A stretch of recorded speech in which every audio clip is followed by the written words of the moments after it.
Alrighty then, I want to tell you a life story about Russia, Soviet Union Russia back in the 60s when I was growing up. We were going to school and it was a very, very regimented environment. I mean, it was very structured and it was very strict. Every year, every class, we had kind of not a parade, but a competition. Which class is going to march and turn and do whatever we had to do. Judges are there, and we practiced and we trained, and the one day we all competed, all the classes. Anyway, we had to wear little suits, a suit jacket, pants, I think dark blue, and white shirt.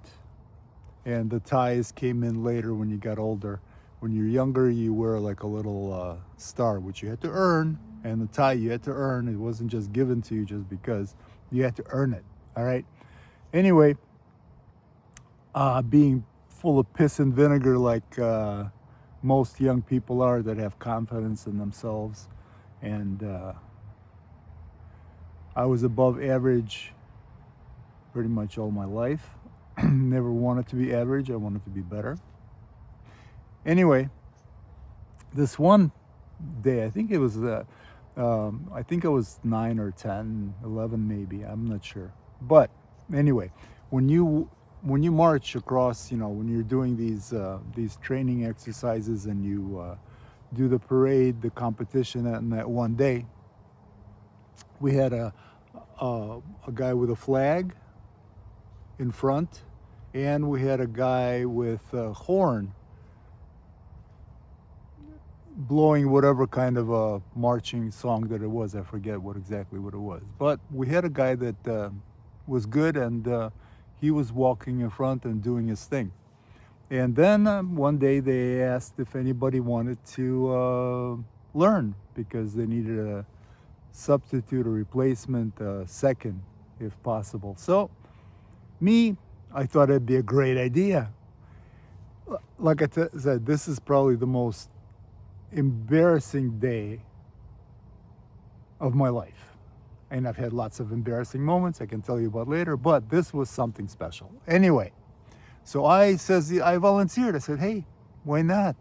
I can, cut some classes, and I can blow this horn. And I didn't really want to blow the horn, but I did like the idea of being able to cut some classes and, have some whatever.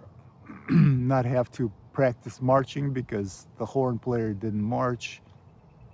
He just walked in front of the class.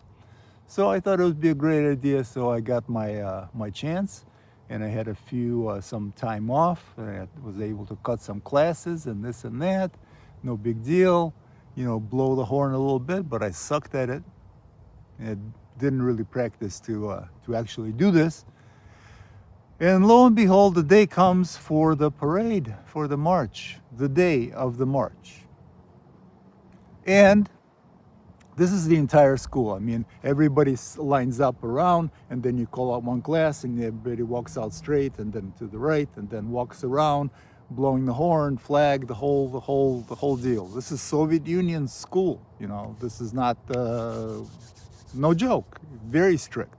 Anyway, the day comes, and our horn player is sick, or whatever the hell he was. He wasn't there, and me got volunteered, forced.